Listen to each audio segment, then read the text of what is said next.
بسم الله الرحمن الرحیم. به نام خداوند بخشنده مهربان. عرض سلام و روز بخیر و شاد باش خدمت شما حضار عزیز، خانم ها آقایان. خیلی خیلی خوش آمدید. امیدوارم که جمعه خوبی رو آغاز کرده باشید. در کنار شما بتونیم قشنگتر بکنیم این روز خاص و ویژه رو و امیدوارم که یه 2-3 ساعت دیگه که قرار این سالن رو ترک بکنیم اتفاقات بهتری برای شما افتاده باشه، با اطلاعات جامع‌تر سالن رو ترک بکنید و بتونید در آینده انشالله تصمیم بهتری بگیرید برای خودتون، برای خانواده‌تون. انشالله که اینطوری باشه. اگر آماده هستید به افتخار خودتون یه دست جانانه بزنید، یکم فضای برنامه‌مون متنوع بشه، پر انرژی بشه، خورده محکم‌تر. میدونم یه خورده شاید شاکی با تأخیر داریم شروع بکنیم. پر انرژی تر، پر انرژی تر، پر انرژی تر. خیلی عالی.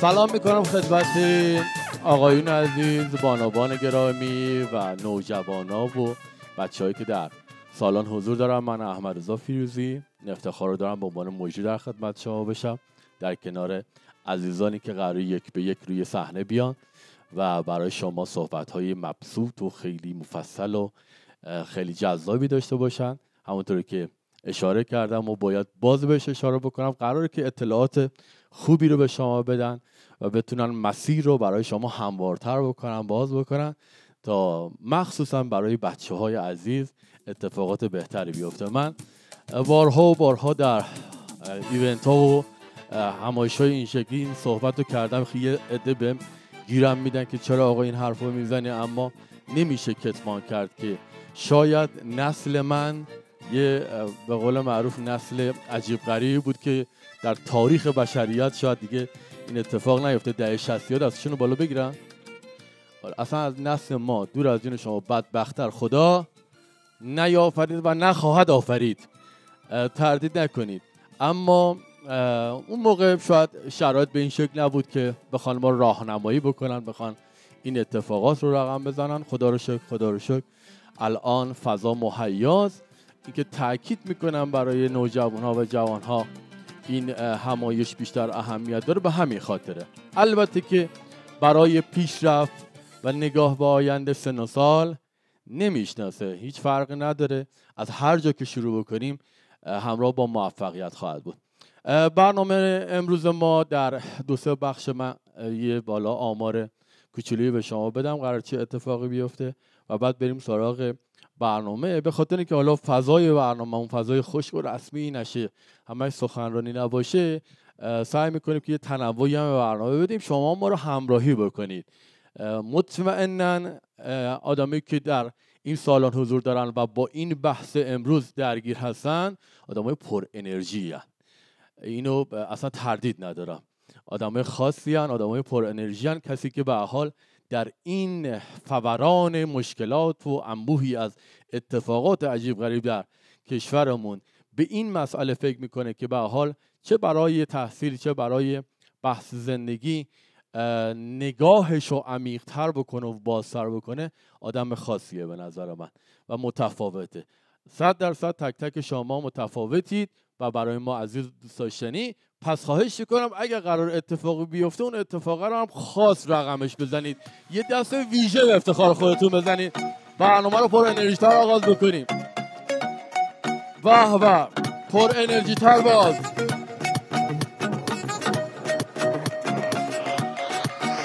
خب بخش اصلی برنامه ما در قسمت اول خواهد بود که دوستان عزیزی در بخش‌های مختلف، اساتید عزیزی روی صحنه میان و قراره با شما هم کلام بشن. این که میگم با شما هم کلام بشن گزاف نیست و بلوف هم نیست. قراره که صحبت بکنم برای شما و در یک بخش پرسش و پاسخ داریم. شما میتونید سوالی اگر تو ذهنتون هست، اگر مسئله‌ای برای شما گنگه، با اساتید روی صحنه در میون بذارید. یه بخش هم که بخش فان برنامه است، بخش سوم که قرار حالا هم یه پذیرای مختصر داشته باشیم، هم قرار قرعه کشی بکنیم و جوایزی رو هم تقدیم به شما بکنیم. حالا جایزه ها چیه بهتون خواهم گفت. برنامه امروز اگر بخوام تیتروار برای شما معرفی بکنم، آشنایی با فرصت‌های تحصیلی و شغلی کانادا و اروپا، آشنایی با آزمون‌های تخصصی زبان که فکر می‌کنم اکثر شماها باش آشنا هستین و تافل، و همچنین ارزم بزرگ شما بخشایی که آقای آزادی، آقای صمیمی، آقای عرفانی و عزیز دلم خانم مرادی میان و برای شما صحبت میکنن، هر کدوم در زمینه کاری خودشون و تخصصی که دارن. خدمت شما عرض بکنم این همایش توسط دوستان خوب در مرکز آزمون آیلتس پارسیان با مجوز رسمی از سازمان سنجش و همچنین مؤسسه پرتو علوم و فنون کامیار اعزام دانشجو به کانادا و ایتالیا با مجوز رسمی از وزارت علوم تقدیم به شما خواهد شد. انشالله که همراهی بکنید و حسابی لذت ببرید. علاوه بر اینکه لذت ببرید به اطلاعات شما اضافه بشه. میخوایم بریم سراغ اولین استاد. یه عذرخواهی هم بکنم، من خودم فکر میکنم 3 کیلومتر اونورتر ماشینمو پارک کردم. یعنی تأخیره به این خاطر بود که اولا دوستان تصمیم گرفتن که سالن رو جایی بگیرن که یه مرکزیاتی داشته باشه که همه راحت‌تر بتونن بیان، اما خب با اینکه جمعه بود خیلی بحث پارکینگ مشکل داشتیم. عذرخواهی میکنیم که با تأخیر در خدمت شما هستیم. بریم سراغ اولین استاد. قبل از اینکه من معرفیشون بکنم یه تیزر کوتاهی رو آماده کردم برای شما پخش میکنن، یا آشنایی کوچیکی پیدا بکنید با این عزیز دلم، بعد من معرفیشون میکنم. ما آماده هستیم. اگر دوستانم در اتاق فرمان آماده‌ان، از کجا باید پخش بشه؟ بچهای اپراتور ما بله آماده‌ان. میریم سراغ اولین استادمون که قراره با شما در مورد بحث کانادا و اروپا و فرصت‌های تحصیلی و شغلی که پیرامون باز کانادا و اروپا فراهمه با شما صحبت بکنن و حسابی هیچی بکنن و شما اطلاعات خوبی کسب کنیم. بچه‌ها اگر آماده این تیزر اول رو بریم با هم دیگه. خیلی خوب، شما یه دست قشنگ بزنید تا آماده بشن دوستان من.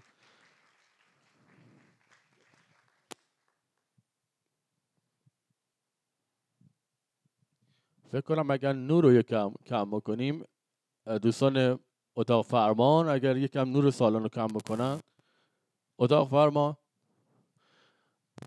فرمان یکم نور سالن اگر کم بکنید که بتونیم پرده رو بهتر داشته باشیم.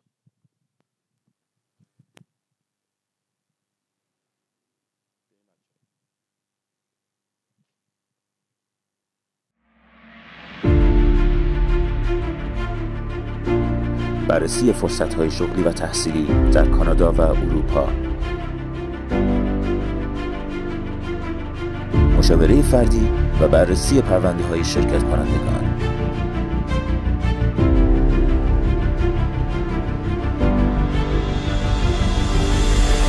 مشاوره و تعیین سطح زبان انگلیسی جهت موفقیت در آزمون آیلتس و تافل.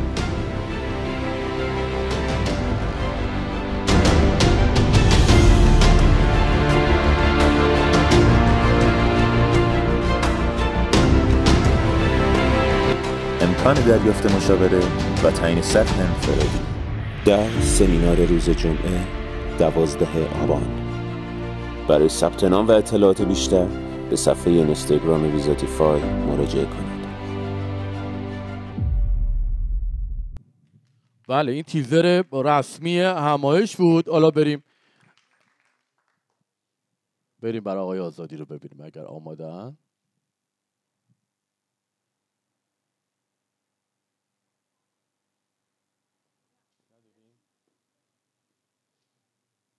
خیلی خوب باشه میگم با همین تیزر دعوت بکنیم آیا آزادی روی صحنه میخوان بیان. برای شما قراره در مورد کانادا و اروپا صحبت بکنن. خوشتیپ درجه 1. هرچی من کج کلم این بچه ها خوب و درجه 1 به خدا آدم حسودیش میشه. من امروز فقط اومدم هم حسادت بکنم. آقای آزادی برای شما صحبت بکنن. بازم این نکته رو بگم تا ایشون یه نفسی چاق کنن به قول ما مجریا روی صحنه. مطمئناً برای شما اگر سوالی پیش میاد باید امروز جواب بگیرید و از اینجا برید. پس حالا یا میتونید یادداشت بکنید یا تو ذهنتون نگه دارید. ما تو بخش اول دوستان یک به یک روی صحنه میان صحبت میکنن. در پارت دوم پرسش و پاسخ داریم. اونجا میتونی هر سوالی که داری باز از استاد ویژه اون بخش بپرسید. یه انرژی خوب به آقای آزادی بدید و بریم سراغ صحبتاش.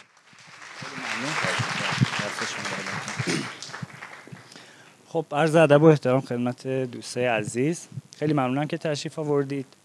البته جناب مجریمون منو معرفی نکردن. من مسئول دفتر کانادای کامیار هستم و در واقع دفتر ما مستقر در ونکوور و تورنتو هستش. خب موضوعی که برای من خیلی پر اهمیته، امروز میخوایم دقیقاً تو د پوینت به آنچه که هدفمند هستش برسیم.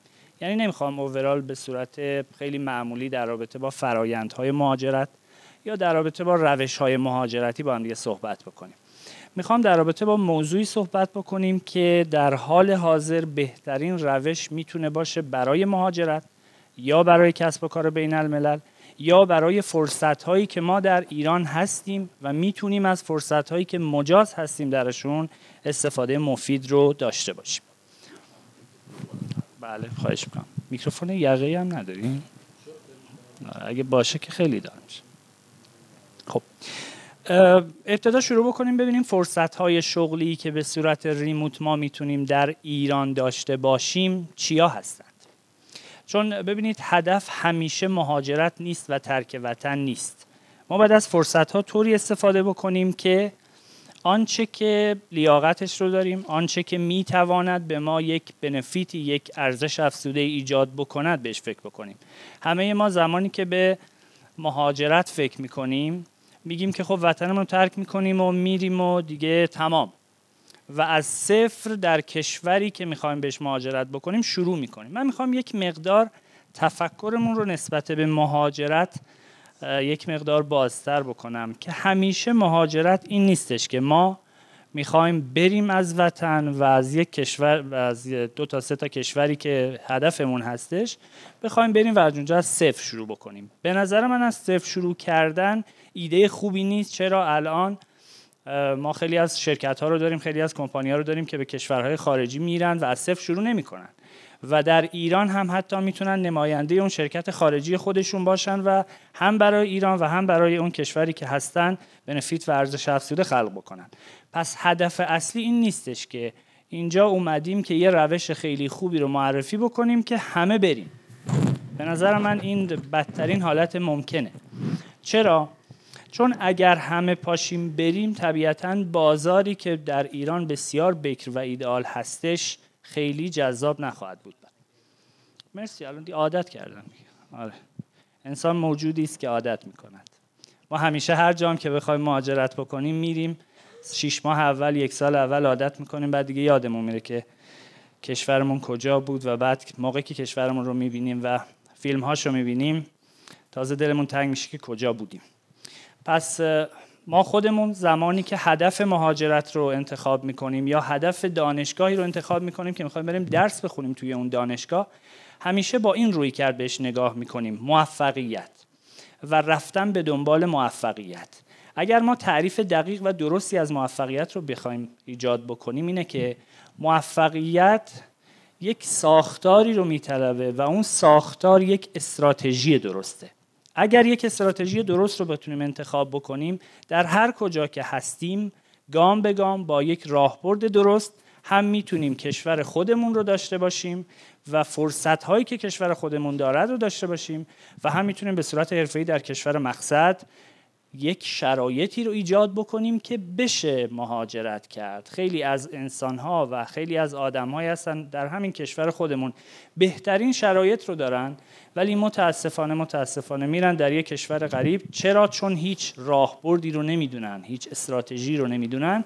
متاسفانه همه فرایندهایی که ایجاد میکنن با شکست مواجه میشه و بعد مجبورن یک پزشک بره در یک کارواش کار بکنه یا یک مهندس آیتی بره در یک رستوران کار بکنه. پس ما اون قابلیت هایی رو که داریم هدفمند بر پایه سناریوی درست و استراتژی و راهبرد صحیح میتونیم داشته باشیم، هم مهاجرت سودمند داشته باشیم و همین که در کشور خودمون بتونیم سودمند باشیم. خیلی از افراد هستن میرن تحصیل میکنن، بعد 2 سال 4 سال برمیگردن و در کشور خودشون بهترین جایگاه رو پیدا میکنن، بعد 3 سال خسته میشن و میخوان مهاجرت بکنن و برند. خب اگر همین فرد به اون بنفیت هایی که خودش ایجاد کرده برای کشورش و بنفیت هایی که برای کشور مقصد ایجاد میکنه فکر بکنه، یک مسیری رو پیدا میکنه که هیچ وقت پل پشت سرش رو خراب نکنه. الان یک فضای ایجاد شده در کشور ما به این شکل که همه میخوان برن هر جوری که هست. کشوری مثل کانادا، کشوری مثل ایتالیا یا آلمان یک شرایطی رو فراهم میکنه، میگه که کسانی که یک مقدار فنی کار هستن، کسانی که یک مقدار یک رشته رو مثلا در حوزه تکنولوژی خوندن، من شرایط خیلی ایدالی بهشون میدم، پاشن بیان اینجا کار بکنن. خب ما باید این رو در نظر داشته باشیم که میزانی که اون انرژی که من مهندس آیتی، من پزشک در کشور مقصدی که کانادا، آمریکا یا هر کجایی که باشه میذارم، اگر در ایران بذارم بهترین بنفیت ها رو کسب خواهم کرد و میتونم بازار اون کشور رو هم برای خودم داشته باشم. خب پس رویکردمون به مهاجرت استراتژیک باشه، بسیار بسیار پر اهمیته. دلیلش هم اینه که همین جوری بیگدار به آب نزنیم، طوری مهاجرت بکنیم که افتخار آمیز باشه، طوری مهاجرت بکنیم که نام خودمون رو که یک ایرانی هستیم واقعا پرچممون بالا باشه. این خیلی هدفمنده. شاید یک مقدار سخت باشه، نیاز به برنامه‌ریزی حرفه‌ای باشه، ولی این رو باید بدونیم که ما میتونیم این کار رو انجام بدیم. چرا؟ چون الان دانشی وجود داره به نام دانش استراتژی، به نام دانش راهبرد، به نام دانش سناریو پلنینگ. اینها ارتباطاتی رو ایجاد میکنن که شما همیشه نقطه بی، پلن بی، برنامه بی رو حتما داشته باشید. اگر به جایی به مشکل خوردید، پلن بی کمکتون بکنه. اگر کشوری رفتید به مشکل خوردید، کشور خودتون رو از دست ندادید و موقعیت خودتون رو در کشور خودتون از دست ندادید. به دنبال راهکارهای حرفه‌ای باشیم برای اینکه بتونیم ارتباطاتی که کشور ما خب همه دنیا ماشاءالله تحریمش کردن، یعنی این به گونه‌ای هستش که هر کجایی که همین عمان همسایه خودمون هم اگه بخوایم بریم بگیم ایرانی هستیم، خب طبیعتا خیلی جذاب نیست براشون بخوان بهمون یک سری شرایط‌هایی رو بدن، مثلا افتتاح حساب بانکی آزاد. هیچ وقت این کار نمی‌کنن. دلیلش هم اینه که خب میدونن ما تحریمیم و ما هم خب بالاخره ایرانی‌ها معمولا یه نبوغی دارن، استفاده میکنن از این که بخوان این تحریم ها رو دور بزنن و شرکت های بازرگانی خوب ایجاد بکنن، محصولات ایرانی رو صادر بکنن. خب همین در حال حاضر در کشوری مثل کانادا، در کشوری مثل ایتالیا وجود دارد، ولی ما همیشه به کانادا، آمریکا، ایتالیا طوری فکر میکنیم که بریم مهاجرت کنیم، از صفر شروع بکنیم. عقیده من بر اینه که اصلا مهاجرت کردیم هیچ وقت از صفر شروع نکنیم.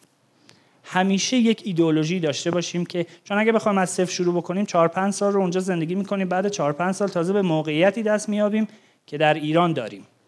خب 4-5 سال زندگیمون رو هدر دادیم برای اینکه موقعیتی رو ایجاد بکنیم که در ایران داریم. خب در همین ایران برنامه‌ریزی و استراتژی درست رو میچینیم، دقیقاً به نقطه‌ای میشینیم که هدف رو براش تعیین کردیم که اون سناریویی که براش چیدیم رو درست بکنیم. خب در رابطه با فرصت‌های شغلی کانادا، خب کانادا کشوریه که واقعا به مهاجر نیاز داره و کشوریه که خودش در تلاشه که مهاجرهای خوب رو جذب بکنه، یعنی دنبال رشته‌های خوبه، دنبال سن و سال‌هایی هستش که بتونه 20 سال، 30 سال، 40 سال ازشون کار بکشه. همه اینها هست، باید با این واقعیت‌ها واقعا روبرو بشیم. همیشه مهاجرت خوب نیست و همیشه ترک وطن خوب نیست. پس اگر هدفمون رو بر این بذاریم که الان مثلا 3 روز پیش آقای میلر اومدن، وزیر مهاجرت کانادا اومدن و در رابطه با شغل‌های جدید، در رابطه با افرادی که جدیداً میخوان ورود داشته باشن به اون پلن و در واقع برنامه مهاجرتیشون، طوری بود که اگر هر کسی فقط یک کارشناسی مثلا آیتی یا سیویل انجینیر باشه یا مهندس عمران باشه، با یه اپلای خیلی ساده حداقل میتونه ویزای توریستی بگیره، حداقل. و بعد میرن اونجا ویزای توریستی رو تبدیل میکنن به ویزای کاری، بعد بیکار میگردن و دنبال کارهایی میگردن مثل رستوران و حالا هر چیز دیگه. خب زمانی که این فرصت درست وجود داره، این فرصت حرفه‌ای وجود داره، چرا من با یه برنامه درست این رو انتخاب نکنم؟ من مهندس عمران که میخوام این برنامه رو انتخاب بکنم، چرا همیشه دنبال برنامه‌ای هستم که به صورت پابلیک همه میرن به طرفش و انجام میدن؟ چرا به دنبال برنامه‌ای باشم که همش رایگان هستش؟ خب طبیعتاً برنامه مهاجرتی رایگان اونور هم ضررهای رایگانی داره که برای اون کشور رایگان برای شما خیلی سنگین تموم میشه.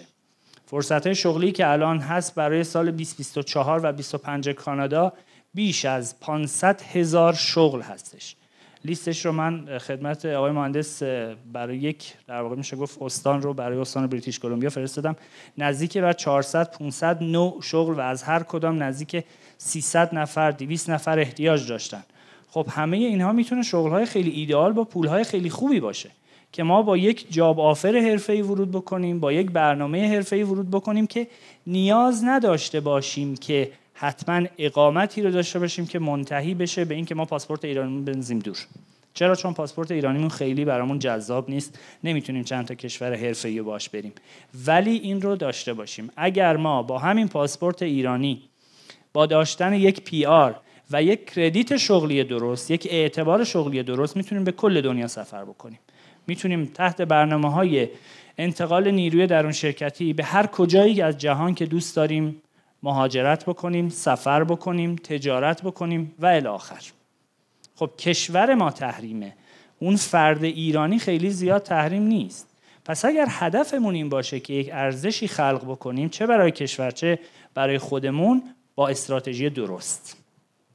در رابطه با اروپا، برنامه اروپایی مثل اوسبیلدونگ، برنامه آلمان هستش که خودش میاد آموزش رو میده، شما رو کاملا تیون میکنه، کاملا آماده میکنه برای بازار کار آلمان و بعد از اون میاد یک برنامه‌ای رو میچینه که شما رو استخدام بکنه که دیگه بر نگردید به کشورتون. چرا؟ چون زحمت کشیده و شما رو آموزش داده که ورود بکنید به بازار حرفه‌ای آلمان. خب با همین برنامه کوچیک من یه سناریو رو خدمتتون عرض میکنم تا اینکه برنامه رو ببینیم که دقیقاً اگر یک نفر بخواد تحت برنامه اوسبیلدونگ به کشور آلمان سفر بکنه چه اتفاقی براش پیش میاد.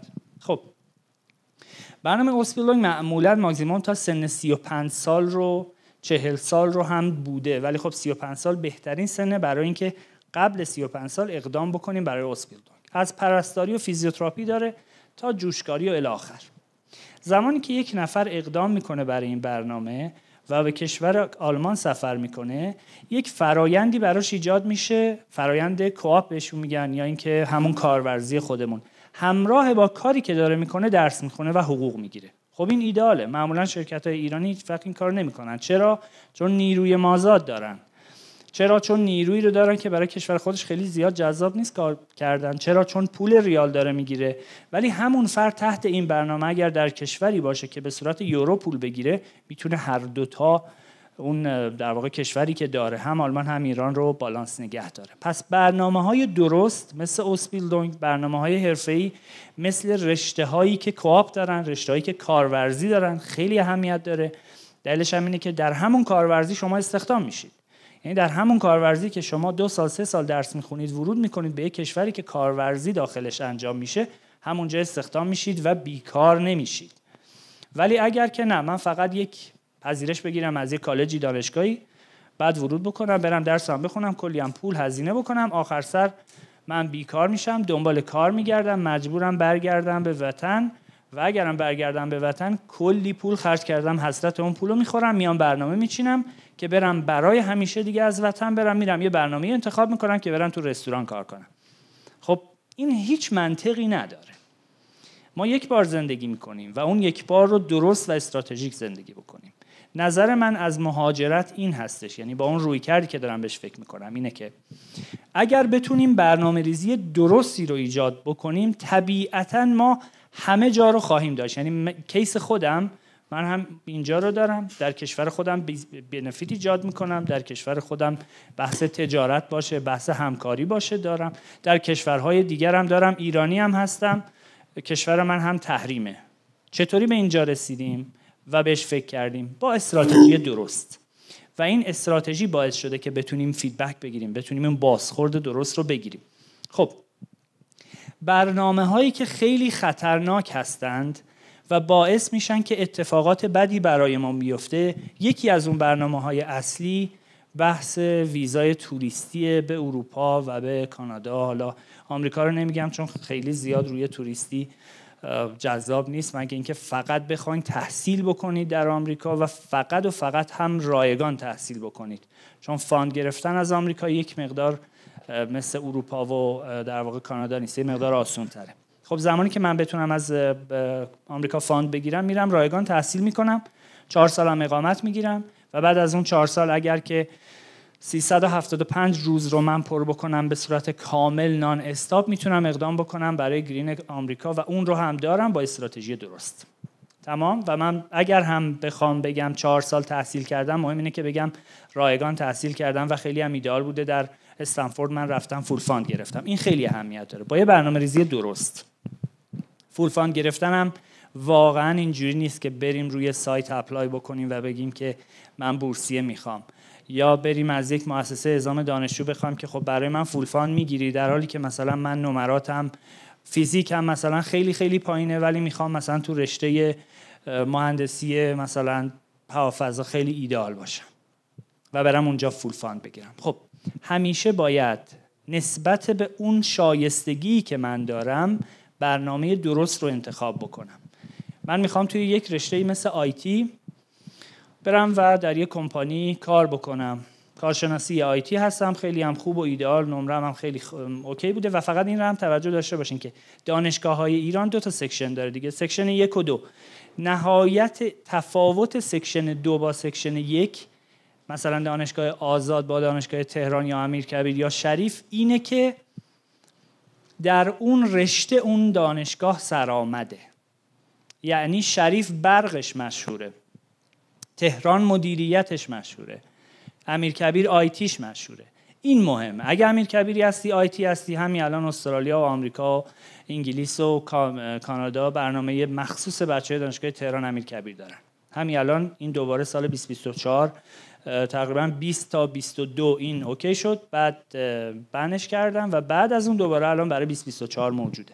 اگر دانشجو دانشگاه آزاد هستید و در یک سری رشته ها خیلی خوب هستید، مسلما میتونید فول فاند بگیرید، مسلما میتونید اسکالرشیپ بگیرید و میتونید بورسیه نیم بورسیه بگیرید، فقط با استراتژی درست. هر مؤسسه اعزام دانشجویی که میگه من برات بورسیه میگیرم، با پول میگیرم، چه میدونم این کارو میکنم اون کارو میکنم، تهش به یه جای ختم میشه که ضرره رو اینه که الان یک مسکنی بهمون میدن، بعد 3 سال دیگه 4 سال دیگه اون ساید افکتش رو میفهمیم، اون عارضه‌ش رو میفهمیم، بعد بلایی که سر خودمون آوردیم و میفهمیم چی به چیه. پس راهبرد درست، استراتژی درست از همون ابتدا خطش مشخصه که من میخوام در 1 سال آینده 2 سال آینده به کجا برسم و چه جوری برسم. اگر پاسپورت ایرانی من بعد از 2 سال اعتباری که داره در کشور کانادایی که سفارت ایران وجود نداره، اینو چه جوری بخوام تمدید بکنم، با چه مدلی بخوام اینو تمدید بکنم. اگر ما اینو ندونیم و فقط بگیم بریم مجبور میشیم پاسپورتمون رو بفرستیم نزدیکترین جایی که ما میتونیم در واقع پاسپورت رو تغییر بدیم عوضش بکنیم کلمبیا هستش. خب پاسپورت میره کلمبیا، این برگرده یا برنگرده با خداست. واقعا صدها بار این اتفاق افتاده، هموطنای ما اونجا گیر کردن، مجبور شدن پناهنده بشن. خب چرا زمانی که من بهترین و ایدئال ترین برنامه رو چیدم، رفتم به خاطر 2 سال پاسپورت یا 1 سال پاسپورت اعتبارش فرستادم رفته کشوری که اصلا حداقل ما بگیم این دین و ایمونه رو داریم، اونا دیگه واقعا ندارن، اون رو هم گم شده، به ما هیچ ارتباطی نداره. زندگی من بابت یک پاسپورت از بین رفت و نمیتونم برگردم به کشورم بگم المثناشو صادر بکنید، یا بتونم یک کمکی بگیرم از کسی که بتونه با هر نوع برنامه بتونم یک پاسپورت ایرانی داشته باشم. نمیتونم. من اونجا بی هویتم و میرم پناهنده میشم. میتونم بگم افغانیم، میتونم بگم ایرانیم، میتونم بگم عربم، فرقی نمیکنه، چون ما تو این میدل است، تو این خاورمیانه هم شبیه همین. نهایتا رنگ پوستمون یه خورده فرق میکنه. پس اگه بخوام جمع‌بندی بکنم، فکر کنم زیاد صحبت کردم، آره خوبه. اگه بخوام سریع جمع‌بندی بکنم اینه که خواهشی که دارم، تجربه به ما واقعا ثابت کرده تو سالهای زیاد، هم در حوزه اعزام دانشجو، هم در کاریابی‌های بین الملل و هم مهاجرت‌هایی که با پلن‌های بیزینسی، با پلن‌های کسب و کار و انتقال سرمایه به کشور دیگه است. $300,000 $500,000 $1,000,000 سرمایه گذاری در کشورهای دیگه به نظر من ایده خیلی خوبی نیست که ما بتونیم فقط یه اقامت دائم اون کشور رو داشته باشیم. اصلا ایده خوبی نیست. ما با اون $500,000 که میدیم به یه اسپانیایی یک واحد ازش میخریم که بتونیم یک اقامت اسپانیا رو داشته باشیم، با اون €300,000 که میدیم به ایتالیا که فقط یه اقامت نرمال ایتالیا رو داشته باشیم، میتونیم کسب و کاری رو ایجاد بکنیم که هم در کشور خودمون کسب و کار حرفه‌ایه و هم این کسب و کار باعث میشه که ما بتونیم یک اقامتی رو از یک کشور خیلی حرفه‌ای مثل کانادا داشته باشیم.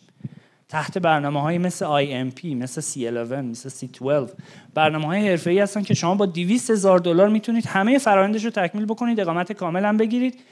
بعد از 12 ماه اقامت کامل یعنی اقامت دائم رو میگیرید و بعد از 36 ماه شما سیتیزن یک کشور میشید با $200,000 نه هزینه، $200,000 ساختن یک کسب و کار حرفه‌ای که میتونه بهتون پول بده، ارزش افزوده بده. پس میخوام اینطوری بگم اگر که برای مهاجرت برنامه‌ای چیدید، اول به فکر این باشید که بتونید یک شغل ریموتی بگیرید که اون شغل ریموت بهتون کمک بکنه درآمد یورویی دلاری داشته باشید. مثل چی؟ بچه‌ای که تو حوزه آیتی هستن، دوستانی که در حوزه تولید محتوا هستن یا دوستانی که در حوزه‌های برنامه‌نویسی مختلفی کار میکنن، میتونن در پلتفرمایی که داریم، همین الان لینکدین هم میتونه بهتون کمک بکنه. در پلتفرمایی که داریم و در ایران هم کاملا آزاد، هیچ مسئله و مشکلی هم نداره. پلتفرم کسب و کاره مثل استیشن اف، شما میتونید وارد سایتش بشین، لاگین بشید و برید پروژه بگیرید. با همین پروژه شما میتونید یک شغل درآمد دلاری داشته باشید و درآمد دلاری بیاد در حساب شما بشینه. خیلی از کمپانی ها هم هستن که به عنوان کمپانی واسط به خاطر همین قوانین سویفت و FATF هستن و کمک میکنن که شما بتونید پولتون رو از کارفرما بگیرید.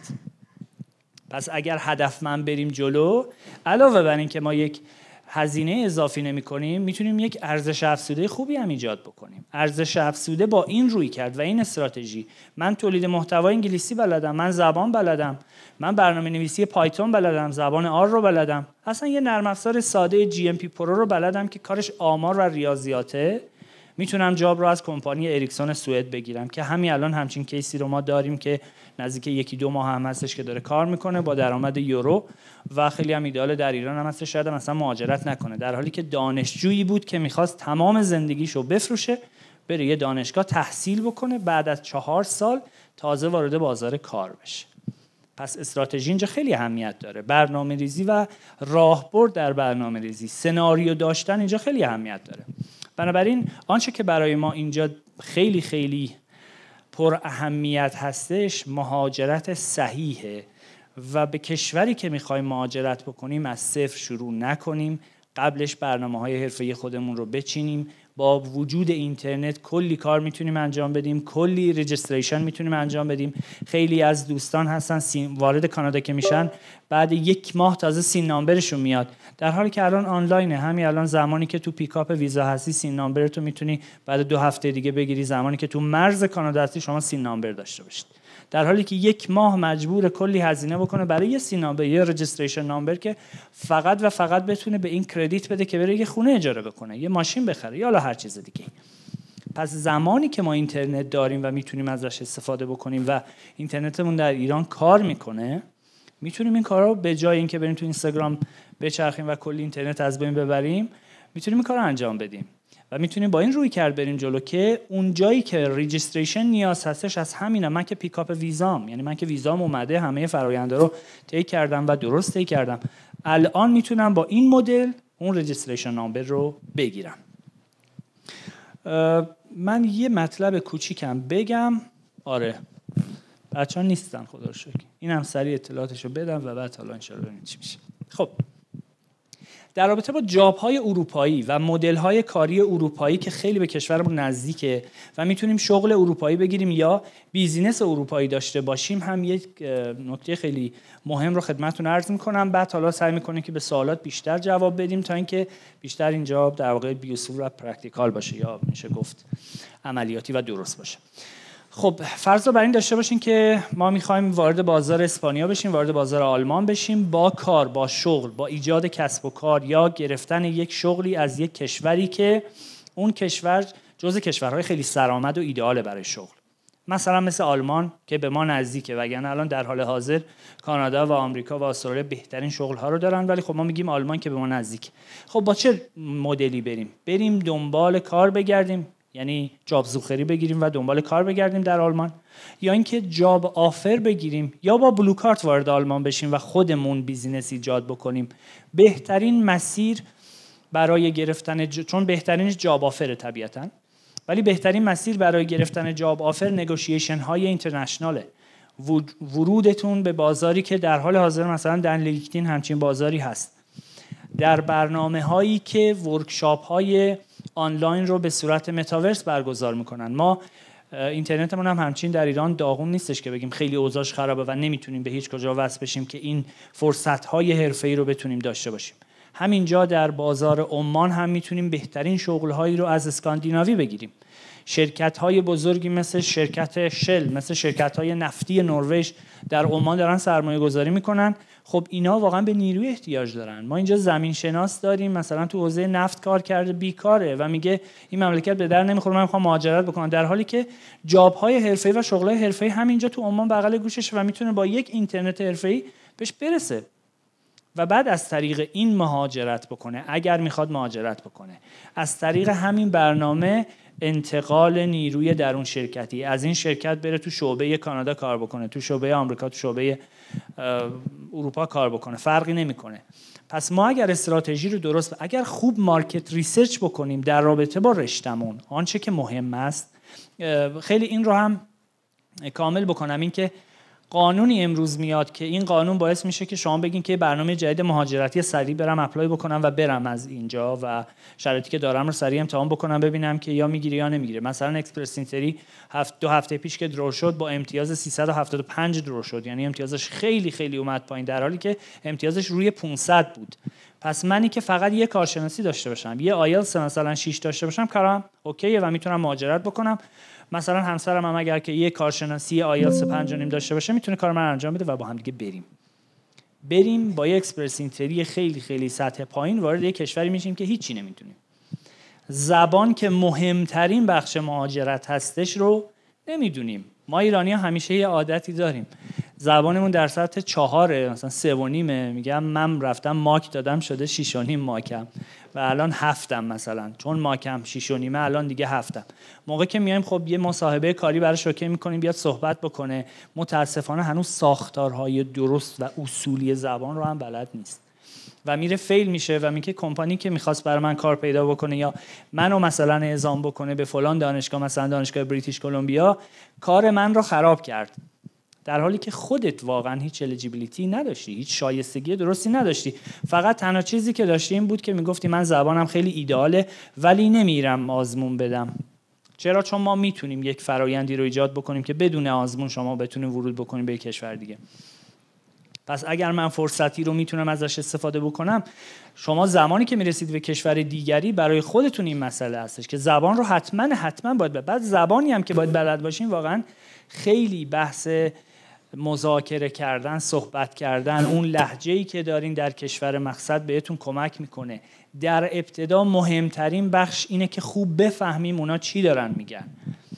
ما خیلی راحت میریم یک دوره زبان شرکت میکنیم، یه لهجه با آمریکایی میاد صحبت میکنه، یه بریتیش میاد صحبت میکنه، ما یه خورده میفهمیم. بعد زمانی که ورود میکنیم اصطلاحاتی رو میشنویم که اصلا واقعا نمیدونیم چیان، اصلا نمیشناسیم. پس باید خوب بفهمیم که چی دارن میگن. حتی اگه نتونیم خوب جوابشون رو بدیم، یک برنامه‌ای میتونیم بچینیم که میتونیم بهشون تایپ بکنیم و بگیم که من خوب فهمیدم ولی اینطوری میتونم جوابتون رو بدم. پس مقوله زبان رو که خیلی خیلی پر اهمیته، مثلا در دانشگاهی که ما زبان رو میخوایم مثلا 6.5 هفته میتونیم با 6.5 هفت فول فاند بگیریم، در حالی که معدلش پایینه. یعنی 2 تا المان مهم که یکی معدله و یکی زبان هستش رو ما به عنوان اعزامی داریم. زبانمون در سطح 4 مثلا 3.5، میگم من رفتم ماک دادم شده 6.5 ماکم و الان 7م مثلا، چون ماکم 6.5 الان دیگه 7م. موقع که میایم خب یه مصاحبه کاری براش اوکی میکنیم بیاد صحبت بکنه، متاسفانه هنوز ساختارهای درست و اصولی زبان رو هم بلد نیست و میره فیل میشه و میگه کمپانی که میخواست برای من کار پیدا بکنه یا منو مثلا اعزام بکنه به فلان دانشگاه، مثلا دانشگاه بریتیش کلمبیا، کار من رو خراب کرد، در حالی که خودت واقعا هیچ الیجیبیلیتی نداشتی، هیچ شایستگی درستی نداشتی. فقط تنها چیزی که داشتی این بود که میگفتی من زبانم خیلی ایدئاله ولی نمیرم آزمون بدم. چرا؟ چون ما میتونیم یک فرایندی رو ایجاد بکنیم که بدون آزمون شما بتونید ورود بکنید به یک کشور دیگه. پس اگر من فرصتی رو میتونم ازش استفاده بکنم، شما زمانی که میرسید به کشور دیگری برای خودتون این مسئله هستش که زبان رو حتما باید بعد زبانی هم که باید بلد باشین. واقعا خیلی بحث مذاکره کردن، صحبت کردن، اون لهجه‌ای که دارین در کشور مقصد بهتون کمک میکنه. در ابتدا مهمترین بخش اینه که خوب بفهمیم اونا چی دارن میگن. ما خیلی راحت میریم یک دوره زبان شرکت میکنیم، یه لهجه با آمریکایی میاد صحبت میکنه، یه بریتیش میاد صحبت میکنه، ما یه خورده میفهمیم. بعد زمانی که ورود میکنیم اصطلاحاتی رو میشنویم که اصلا واقعا نمیدونیم چیان، اصلا نمیشناسیم. پس باید خوب بفهمیم که چی دارن میگن. حتی اگه نتونیم خوب جوابشون رو بدیم، یک برنامه‌ای میتونیم بچینیم که میتونیم بهشون تایپ بکنیم و بگیم که من خوب فهمیدم ولی اینطوری میتونم جوابتون رو بدم. پس مقوله زبان رو که خیلی خیلی پر اهمیته، مثلا در دانشگاهی که ما زبان رو میخوایم مثلا 6.5 هفته میتونیم با 6.5 7 فول فاند بگیریم در حالی که معدلش پایینه. یعنی 2 تا المان مهم که یکی معدله و یکی زبان هستش رو ما به عنوان اعزام دانشجو میتونیم خیلی خوب روش مانور بدیم. چرا؟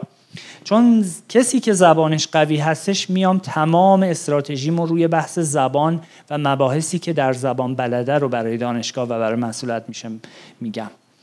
و زمانی که زبانش یک مقدار پایینه، مثلا 6 نهایتا، حالا 5.5 که فیله، 5.5 مثلا سراغش نریم، 6 به بالا ایچ اسکیل، تمام مهارت ها باید بالای 6 باشند.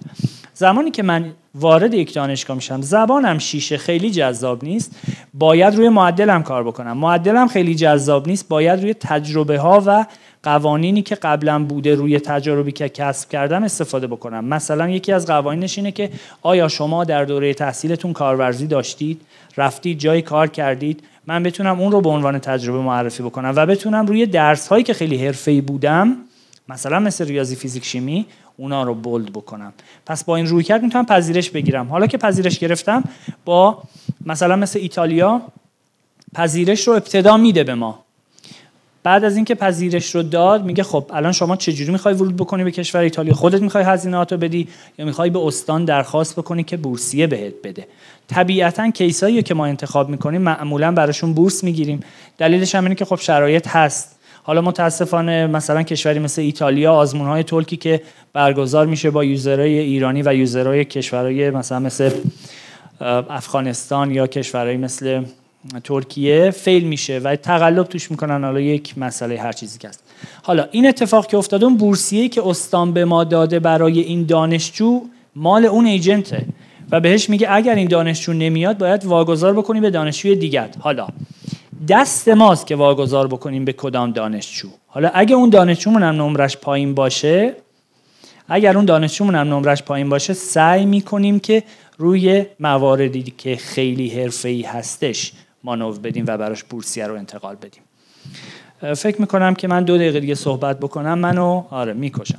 حالا انشالله جواب سوالها رو سعی میکنم بدم، چون مباحث مهاجرتی بی نهایت زیادن، مباحث و فرصت‌های شغلی بی نهایت زیادن، به خصوص در بازار امروزی که مبتنی بر داده است، مبتنی بر محتوا و داده‌های حرفه‌ای و یک جهانیه که بر پایه عدم قطعیت. بتونیم برنامه‌های حرفه‌ای رو بچینیم و انشالله بتونم به سوالای همه شما دوستان عزیز پاسخ بدم. خیلی ممنون که حرفامو گوش کردین. تشکر و قدردان شما هستم. انشالله که بتونیم در برنامه‌های بعد در خدمتتون باشیم. خوب و تندرست باشید.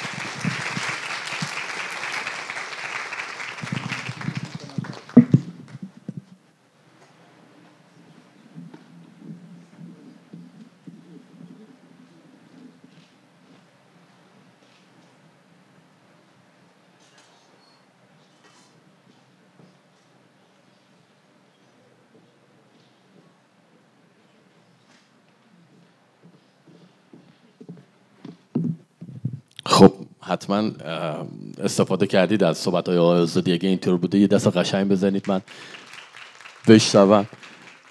ما بیرون یه داستانایی داریم و درگیر تیزرهای بیرون هستیم. عذرخواهی میکنم که با تأخیر اومدم.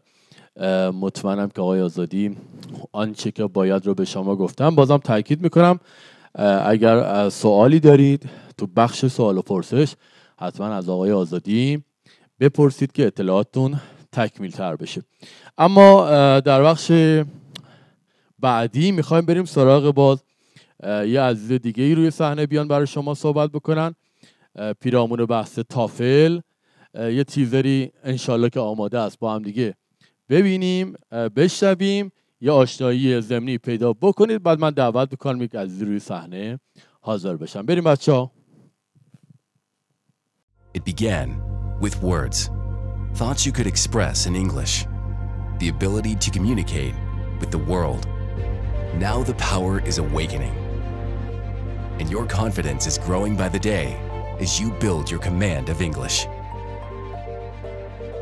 The time has come to unleash your full potential with the power of proficiency. Through the TOEFL IBT test, an extraordinary path will illuminate before you. One that leads to your choice of amazing destinations for higher learning, where you will be immersed in knowledge and skills to master the journey ahead. Through English, you will connect with others to learn together, share perspectives, and explore bold ideas. You will celebrate successes knowing that your highest potential in life is still ahead of you. Your power will stay with you every step of the way as you overcome challenges and seize opportunities to achieve your greatest goals. In time, your aspirations will become a reality. What began with words is now the story of you. With the TOEFL IBT test, your journey begins now. The power is in your hands. بسیار عالی، بسیار عالی. بله، با افتخار دعوت بکنم از دلم جناب آقای صمیمی گل، تشویقشون بکنید. پیرامون تافل 15 دقیقه با شما هم کلام خواهند شد. در خدمت شما هستیم. بله، خب سلام عرض میکنم خدمت همه دوستان. امروز میخوایم راجع به آزمون تافل صحبت بکنیم با شما. قبل از اینکه حالا بریم سراغ اصل ماجرا، من با یه چند تا آمار شروع میکنم. خب ببینید دوستان، در حال حاضر در دنیا حدود 6000 زبان زنده صحبت میشه. چیزی که پیش بینی میشه اینه که تا چند دهه آینده، یعنی تا چند ده سال آینده، این 6000 زبان زنده تعدادش کاهش پیدا خواهد کرد به چند صد تا. و این خیلی آمار شگفت انگیزیه و حتما میتونین حدس بزنین که بیشتر این زبانهای زنده توسط چه زبانی جایگزین خواهد شد؟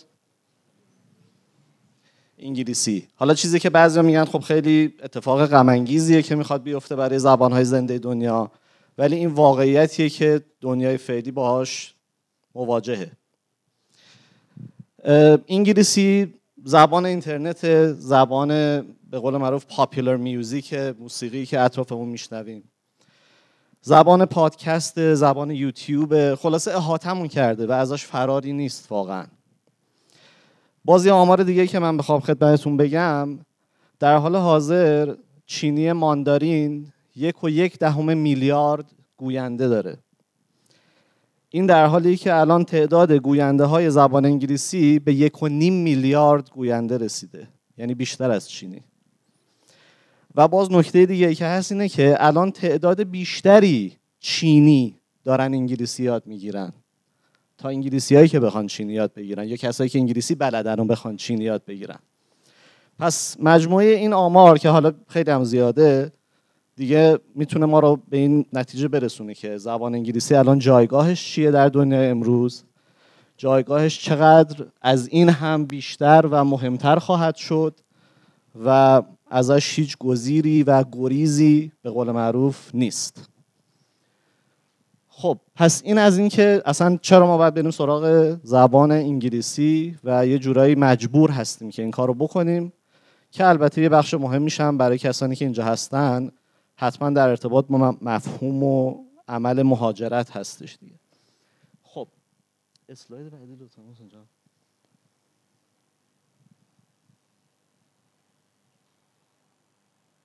درافت هست.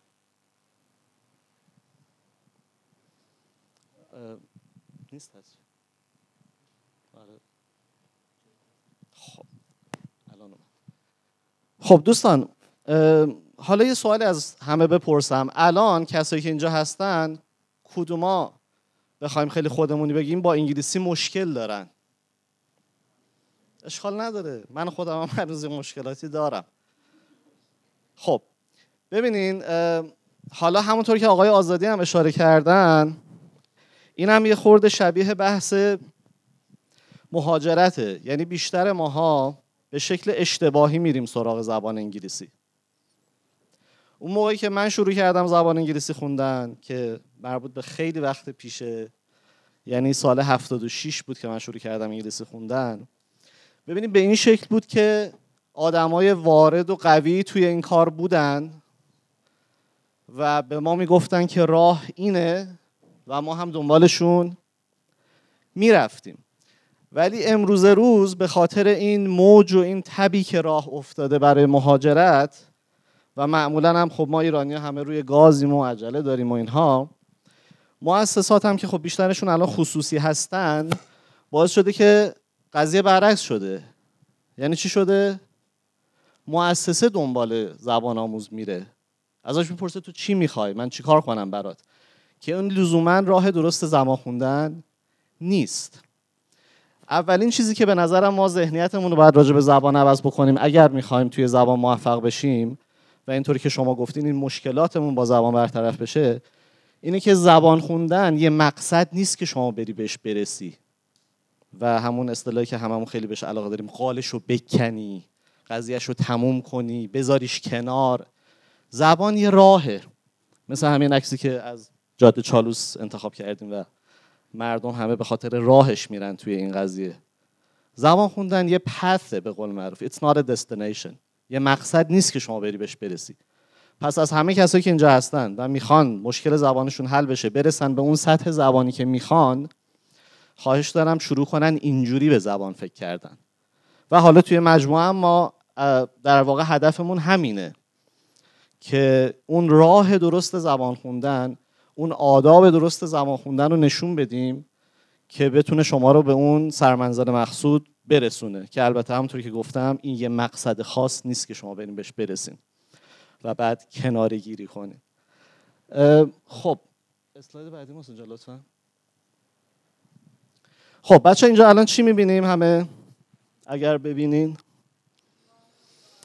یه دیواره و چجور دیواریه؟ آجوریه. چجوریه از نظر کیفیتش چجوریه؟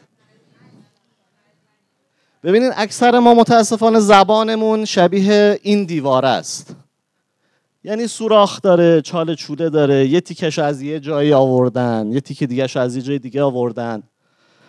و این دقیقاً باز به همون صحبت‌های دوستمون آقای آزادی برمیگرده. وقتی که یه نگاه استراتژیک، هدفمند، روشمند نداشته باشیم به زبان خوندن، وقتی یه خورده از این منبع بخونیم، یه خورده از اون منبع بخونیم، اصلا نمیدونیم این منبعی که انتخاب کردیم درسته یا نه، چون به هر حال امروز روز یه حجم وسیعی هم از اطلاعات به ذهن ما وارد میشه دیگه، از طریق اینترنت، از طریق اینستاگرام. شاید ما سال 76 این خوشبختی که داشتیم این بود که یه منبع رو میذاشتن جلومون و فقط همون بود و ما باید اونو میخوندیم و اعتمادم میکردیم به معلممون، پیش میرفتیم و با جرئت میگم که بیشترمون هم نتیجه خوبی گرفتیم. یعنی اون کلاسی رو که من یادم میاد خودم توی مؤسسه کیش میرفتم، ما 20 نفر بودیم، 6 نفرمون معلم شدن که این درصد خیلی بالاییه توی یه کلاس زبان. خب اسلاید بعدی محسن جان. ولی ببینید دوستان این هم یه دیواره، پردوش دیواره ها، ولی واقعا میتونه آدم دیوارش این شکلی بشه و میتونه مثل تصویر قبل باشه و این اتفاق خیلی راحت میفته و چیزی که معمولا ما بهش دقت نمی‌کنیم. از نظر ما زبانه. کلاس زبانه دیگه. یه کلاس زبان اسم نوشتم دارم میرم. درسته؟ این دیوار بود، قبلی هم دیواره، ولی این دوتا واقعا به نظر شما مثل همه؟ خب پس بنابراین اینا رو همه رو گفتم که یه شمای کلی از زبان خوندن در نظرتون بیاد تا بعد بریم اختصاصا سراغ آزمون تافل. این یه نمونه دیگه هم گذاشتم که بنابراین میبینین که انواع اقسام دیوارها هست، انواع اقسام زبان خوندن هم هست و دقیقاً به خاطر همینه که این وقتی میرسه به بالا هر آدمی یه جا در میاد. یه نفر زبانش خیلی خوب شده، یه نفر بعد از 5-6 سال هنوز داره گیج میخوره، یه نفر هم که اصلا ممکنه حالا اینا رو من گذاشته بودم که صحبت‌های تکمیلی رو بکنم. برای تافل من چیز خاصی نداشتم. من خیلی خلاصه و خیلی کلی میرم روی آزمون تافل. ببینید آزمون تافل مثل هر آزمون استاندارد دیگه‌ای هر 4 تا مهارت زبان، یعنی خوندن، نوشتن، صحبت کردن و گوش دادن و شما رو محک میزنه. حالا نمیدونم اینجا کسی هست که تجربه تافل دادن داشته باشه یا نه؟ کسی هست تجربه تافل دادن داشته باشه؟ میدونین اولین مهارتی که از شما تست میگیرن توی آزمون تافل چیه؟ ریدینگه. بله. ببینید آزمون تافل با ریدینگ شروع میشه، بعد لیسنینگ، بعد اسپیکینگ و بعدم رایتینگ. ولی آزمون آیلتس هم همینطوره، فقط با لیسنینگ شروع میشه، بعد ریدینگ، بعد رایتینگ و اسپیکینگش هم معمولا به شکل مصاحبه رو در رو توی یه موقعیت دیگه، یعنی معمولا جداست از آزمون کت پیش.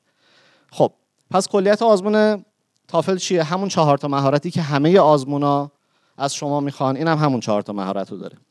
تافل IBT یعنی تافلی که بر پایه اینترنت، IBT اینترنت بیسد تست، اینترنت بیسد تافل. این الان دیگه در واقع تنها تافلی که وجود داره همین تافل IBTه، چون یه موقع PBT وجود داشت، پیپر بیسد بود، بر اساس پیپر بود، که الان دیگه تقریبا برگزار نمیشه. الان آزمونی که شما میرین توی اون سنتر میدین، هم اون روی بستر اینترنت داره انجام میشه، همون آزمونی که الان این ورژن جدیدی که اومده که میتونین توی خونه بشینین با اینترنت آزمون رو بدین. به هر حال اینا هر دوشون چه نوع تافلیه؟ تافل IBTه. حالا این 4 تا مهارتی که آزمون تافل داره هر کدوم از چند نمره است؟ از 30 نمره است. یعنی این آزمون مجموعش هست 120 نمره. و حالا میرسیم بحثو به اونجایی که میخوایم ببینیم کدوم نمره برای ما و به خصوص برای کسایی که میخوان مهاجرت کنن مورد نیازه، که البته بازم من اشاره میکنم به صحبت دوستمون آقای آزادی که این فقط برای قدم اول، برای رفتن و رسیدن به اون ویزامون یا به اون طریقه مهاجرتمون. زبان خودش همون چیزی که من بهتون گفتم بچه‌ها، اون مسیر است. یعنی من اینجوری بهتون بگم، استاد خود من، کسی که سال 76 استاد من بود، الان 48 سالشه، تو کانادا هم زندگی میکنه، 20 سالم سابقه تدریس زبان داشت. میگفت من رسیدم توی کانادا 1 سال اول هنوز غافلگیر میشدم. یعنی موقعیت‌هایی وجود داره تو مهاجرت، به خصوص برای کشور انگلیسی زبان رو داریم صحبت میکنیم. البته منظورمون مثلا دبی یا ترکیه و اینا نیست، ولی کشور انگلیسی زبان واقعا یه سطحی از زبان رو لازم داره که اصلا نمیتونی به شکل مقصد بهش نگاه کنی که رفتم و رسیدم و تموم شد. یه آدمی با همچین سابقه‌ای میگفت یه چیزایی برای آدم پیش میاد که مثلا می‌خواستم بگم این لولهه که این نبشیش این دیگه، ببینید اینو هیچ کسی نمیتونه به شما یاد بده. پس باز همون بینش مسیر بودنشو که حفظ کنید، هیچی. اما داریم راجع به چی صحبت می‌کنیم؟ اون نمره‌ای که قابل قبوله و مورد نیازه برای مهاجرت. ببینید از این 120 نمره تافل، کسی که نمره 100 یا بالاتر بگیره حتما برای هر مقصودی، برای هر دانشگاهی اپلای کرده باشه، برای هر مقطع تحصیلی، چه فوق لیسانس چه دکترا، این نمره کافیه و بلکه بیشتر از کافیه. و برای بعضی از دانشگاه‌ها، حالا فکر می‌کنم در کشورهای دیگه، مثلا کشورهای اروپایی، از 80 به بالا هم دیگه بستگی به دانشگاه داره. یک دانشگاهی 85 میخواد، یه دانشگاه از شما 90 میخواد، یه رشته خاصی ممکنه مثلا 95 بخواد. معمولا یه شرایط به خصوصی رو در نظر میگیرن. مثلا اکثر دانشگاه‌ها از شما میخوان که نمره اسپیکینگتون زیر 20 نباشه. یعنی اینجوری نباشه که شما اصلا نمیتونین صحبت بکنید تو کلاس دانشگاه، اگه بریم بشینین نمیتونین ارتباط برقرار بکنین، ولی مثلا گوش دادنتون خیلی خوبه، اونو نمره کامل گرفتین و باز مجموع رسوندین به 95. نه دیگه، این کافی نیست. یعنی به شما میگن نمره مجموع مثلا 85 رو باید ارائه بدی، ولی اسپیکینگت هم زیر 20 نباشه. خب حالا بچه چه سطحی در واقع از نظر زبان عمومی آدم باید داشته باشه تا بتونه این نمره ها رو بگیره؟ تا جواب ندیم من حرف نمیزنم. ببینید نمیدونم با سطح زبان آشنا یا نه. الان زبان رو بر اساس اون سیستم فریم ورک اروپایی به 6 تا، این فقط 5 تا داره، به 6 تا مرحله تقسیم میکنن که A1, A2, B1, B2 و C1 و C2. برای رسیدن به این نمره‌هایی که ما الان صحبتشو کردیم، یعنی رنج 85 تا مثلا 100، شما باید زبان عمومیتون B2 باشه. خب یعنی از اون 6 تا مرحله 4 تا مرحله رو باید طی کرده باشین تا بتونیم بیاین شروع بکنیم برای آزمون زبان اقدام کردن، حالا چه تافل چه آیلتس، که توضیحات آیلتس هم که آقای عرفانی میانو میگن. خدمتتون عرض کنم که من دیگه نمیخوام خیلی مفصلش بکنم، اسلایدام هم تموم شده، دیواره هم که نشونتون دادم. خدمتتون عرض کنم که توی بخش پرسش و پاسخ به نظرم بیشتر ماجرا اونجا مطرح بشه. اگر ما بتونیم کمکی بکنیم اونجا پررنگتر خواهد بود از این صحبتی که الان کردم. از همه خواهش دارم که هر سوالی دارن الان توی ذهنشون نگه دارن یا بنویسن و خلاصه آماده باشن که راجع به این قضیه بیشتر صحبت بکنیم، یه خورده قضیه رو باز کنیم، ملموس‌تر بشه که دقیقاً باید برید بشینید چی کار کنید. چون میدونم باز اون تیکش سواله دیگه، همه حرفا که من زدم و بازم آدم نمیتونه بفهمه که دقیقاً من الان باید چی کار کنم. از فردا من اگه بخوام اقدام کنم برای اینکه زبانم برسه به اون سطحی که میخوام، دقیقاً باید چی کار کنم، کجا برم. بازم معلوم نشد چه کتابی بخونم. این همه کتاب هست، درسته؟ پس خواهش میکنم این سوالاتو داشته باشین تا ان شاءالله دوباره راجع بهش صحبت بکنیم. ممنون از همگی. دیگه میسپرم به